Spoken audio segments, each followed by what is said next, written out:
I'm going to give you two examples of how I've changed, and hopefully you can use it to understand how everybody changes.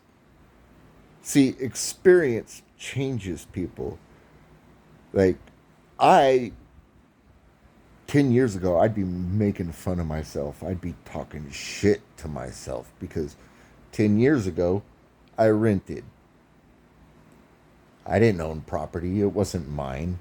I really didn't. And I resented the people that I had to pay rent for because uh, the rules that just didn't seem to apply to everybody evenly. So I resented them. I didn't give a fuck. If my neighbor doesn't have to give a fuck about the apartment they're renting, why the fuck should I?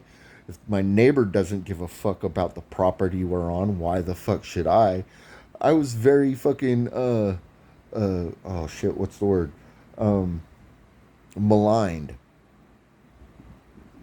Walking out my front door and seeing all these people that are my neighbors on somebody else's property just treating it like shit. I couldn't sit there. What was the point of telling them all to stop? The property owner wasn't telling them to stop, but the property owner would come over and tell me, "Hey, you need to make sure that this is done." Yeah, but can you look over there? Oh, we talked to them. Yeah, how many times? They haven't done anything about it. This has only been outside for fucking three weeks. That's been out there since I moved here. So they haven't. Why should I fucking change? Leave me the fuck alone. Like so, yeah. And then I didn't own dogs. I hated getting dog fur on me. I fucking people.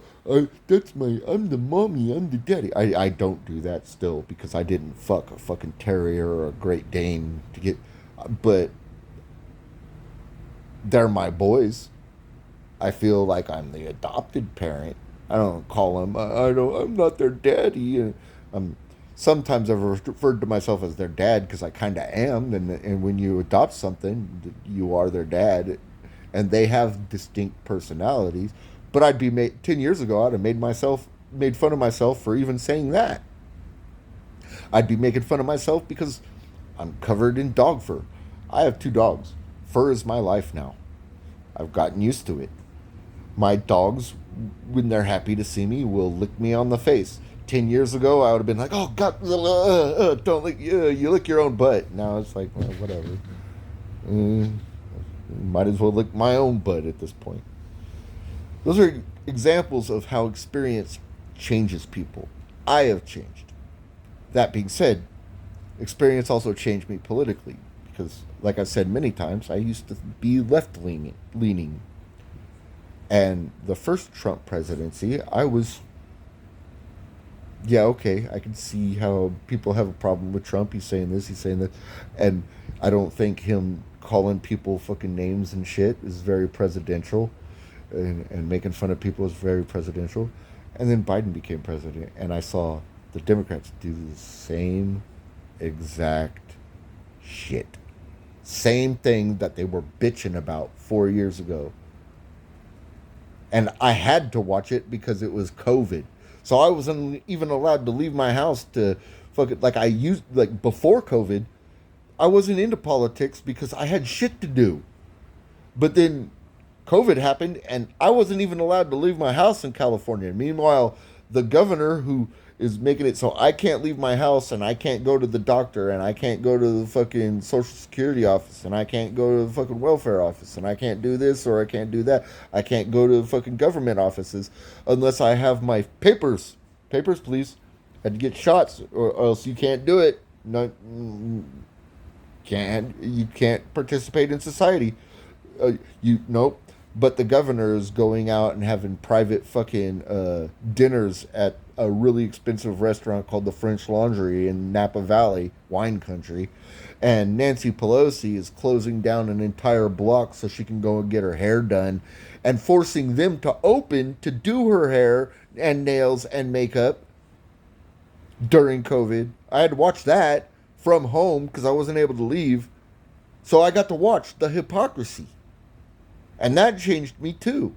Because I went, yeah, those people don't give a fuck about me. Those people don't care.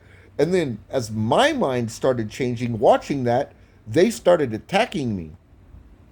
And I don't know if you've seen that meme where it's somebody standing on the middle line. Because, like I said, I've always been a true independent.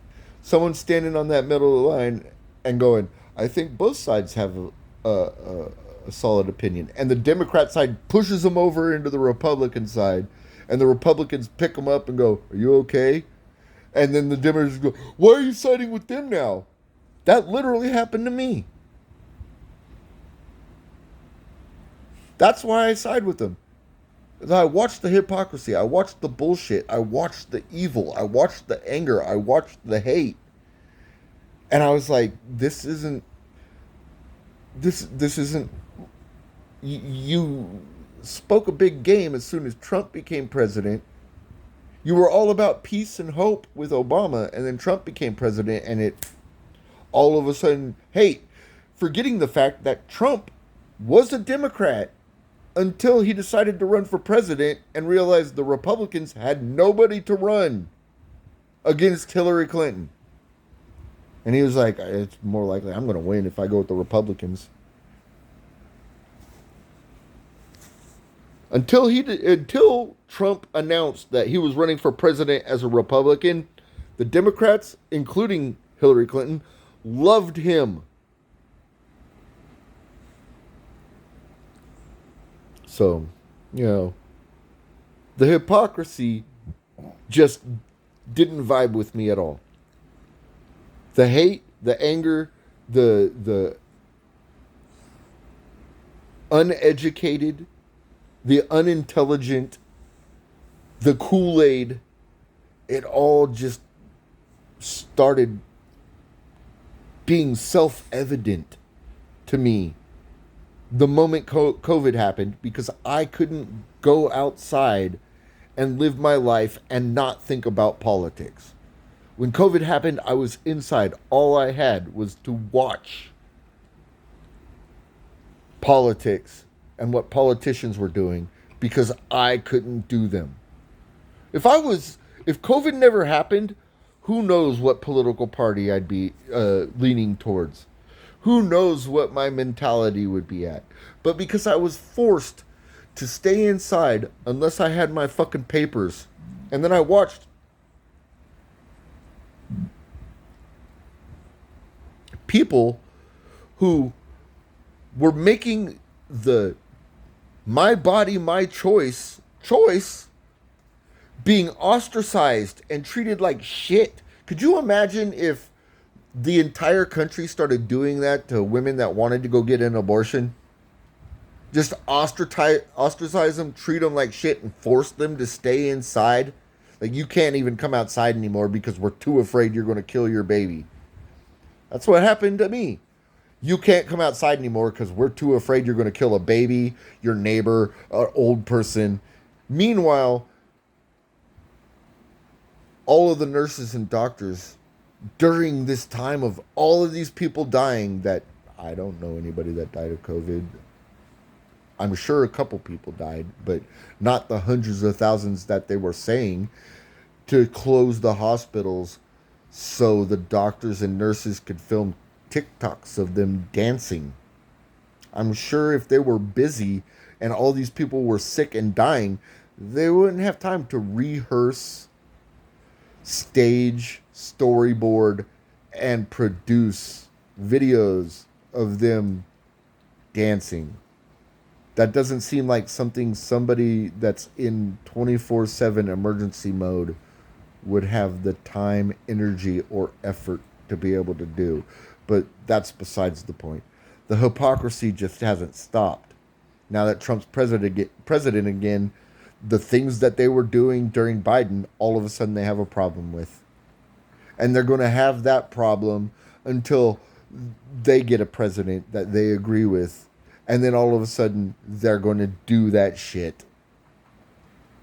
And when we point out that, hey, you're being a hypocrite, I have a problem with you doing that, they'll just do what they did between 2016 and 2020.